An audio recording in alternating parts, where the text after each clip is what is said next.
the whole point of my argument that we've been having for an hour or however long, is it that violence is the path to peace, or is it that negotiations are the path to peace? I said violence brings attention.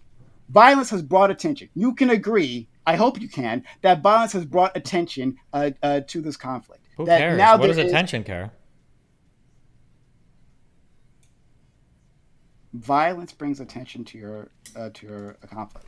So violence brings support that wasn't there before. When people can ignore it, they don't put pressure on their governments to do something about what's happening somewhere Yeah, in the but no world. civilians are putting pressures on their governments to make anything happen because nobody knows anything about the conflict and nobody wants to advocate for a realistic solution. So the thing that happens is people go on Twitter, they chant retarded like from the river to the sea without even knowing which river or which sea they're talking about, or they advocate for impossible or untenable things like one-state solutions, or they say things like we should reward terrorist attacks by negotiating with Hamas, the terrorist government that even other countries in the Middle East don't support, and then people kind of get mad, and then in 1 to 2 months, nobody will be talking about this. This does not help them at all. You know who this does help, though? Remember, this is why I said two sides want to fight and one side is delusional. You know who it does help? It helps Israel. It helps further entrench Israel's position that the Palestinians in the Gaza Strip aren't to be trusted. It absolutely helps them continue to justify the blockade. That'll continue to happen. It absolutely helps Netanyahu point out that, look, Abbas is a toothless leader. Not only did he completely lose control over the Gaza Strip, forcing us to invade, his own Palestinians to the West Bank don't support him.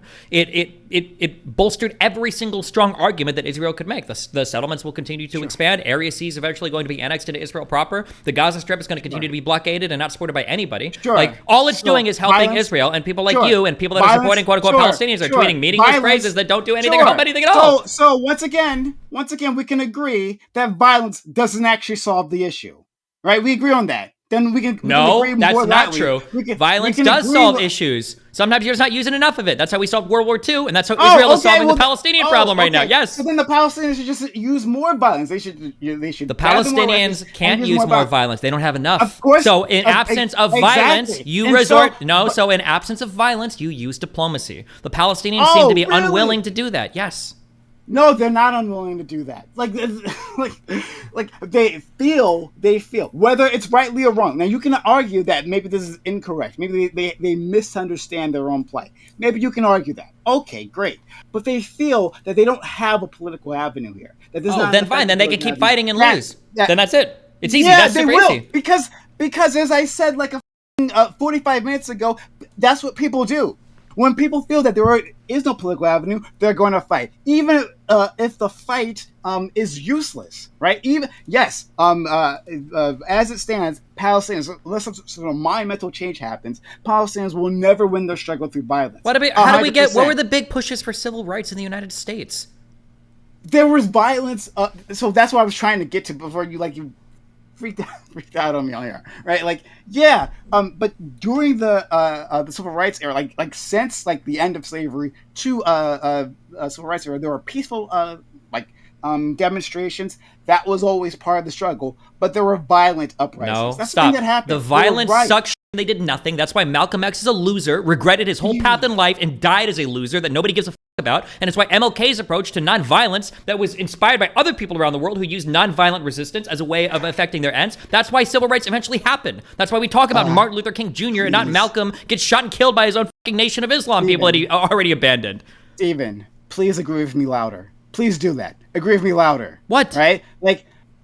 What I'm saying is that these two things go hand in hand. No, they don't go hand in hand. No, they don't. No. That is a loser rewriting of history. That is a loser rewriting of history. That the violent part of the civil rights movement was just as important. It made the peace work. That's bullshit, and it's not true. And there's nothing in any part ever to support that. That is just completely not true. And if black people in the United States who were getting over for years and years and years under one of the most oppressive, largest systems of slavery of all time, if those people could say, damn, let's try the nonviolent resistance, I bet Palestinians can do it too. I bet they can do it. I bet they could.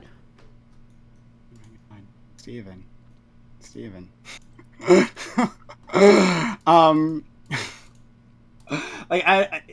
I'm trying to synchronize with you, but this is so difficult.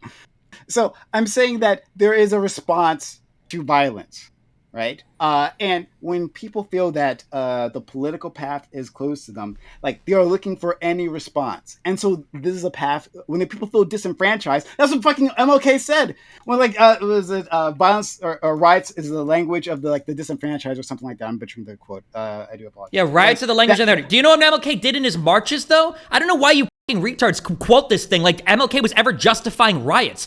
All of his leaders I didn't literally say that he was. Okay, then don't quote that. Don't quote that. That's Hold not on. supporting any part of your argument. Why do you think I'm saying it? You're saying it as some weak, half-assed attempt to justify the violence coming from Palestinians. MLK said that because he said you have to address the underlying conditions that lead to riots, but to say riots are the language of hurt, oh my God. Pull back, because that's not what I'm... All I'm saying is that this is an inevitable outcome. It's not. If it was inevitable, then how did MLK march peacefully? If that's inevitable. It's an... Okay. So black people aren't a monolith. Answer that. So black people aren't a monolith. Bullshit. They are sometimes. They were before Jim Crow. Okay. If you were black, you didn't get a house. If you were you were a slave. Yes, and you that's think what chattel Palestinians slavery are a was. monolith? What? And you think Palestinians are a monolith? I'm saying that in the United States of America, with Jim Crow laws, black people were treated as a monolith. When it came to chattel slavery, black people were treated as a monolith. Yeah. Don't give me this individualistic bullshit. Yeah, of course, black people were treated one way in the United States, regardless of who the fuck you were. Yeah, they were treated as a monolith, but do you think black people act as a monolith? No. No. Okay, great.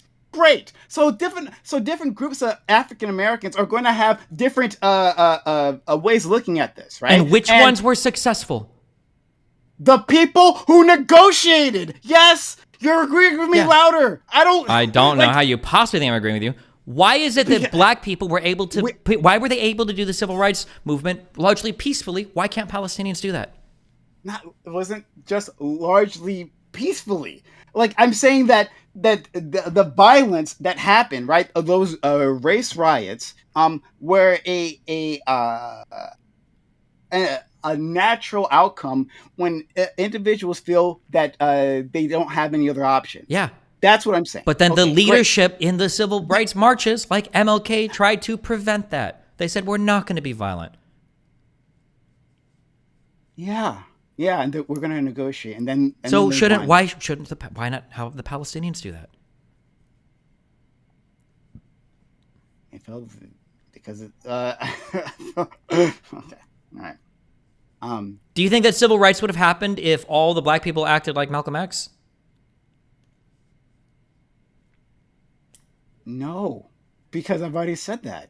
Okay, so then, and you think that black people were getting f***ed with Jim Crow laws, and they were the descendants of chattel slaves, right? The time of civil rights, they would have had parents and grandparents that were slaves, right?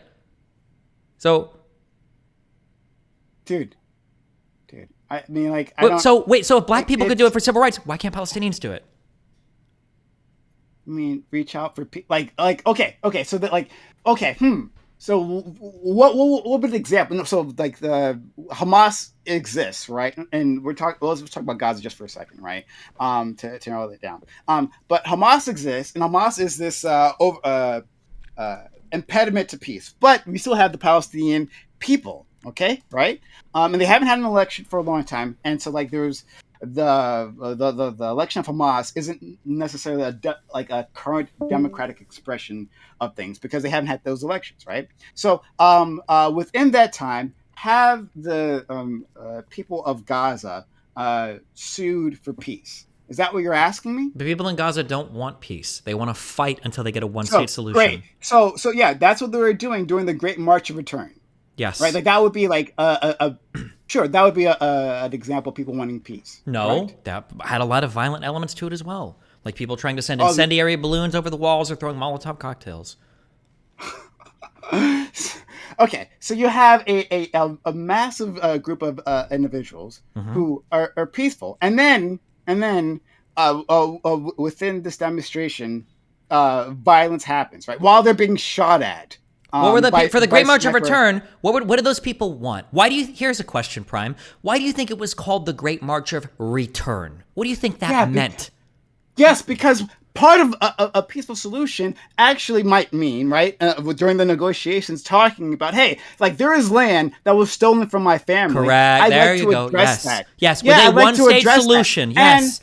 And part of that negotiation is, hey, well, maybe some of you might get that land back. Maybe we can integrate with some of you, but maybe we can't, So right? yes, a Maybe, one-state solution. Yes. and no, not even necessarily. That might not Yes. even, like, you could still hold on. Like, there could be a two-state solution where some land is returned within Israel proper, whatever that looks like at the end of it, Palestinians already right? shot that That, down in like, that people 2000. I don't can, even know if they want that a two-state people, solution now. I don't know either. Let's sit down for another round of negotiations. But like, so my point is that that's the start. Hey, that's us reaching us. Sorry, them reaching out to start negotiations to start that peace process. Right. That's a massive outpouring of support, a sustained outpouring of support for a peace process met with only violence from the other side. Met with only violence.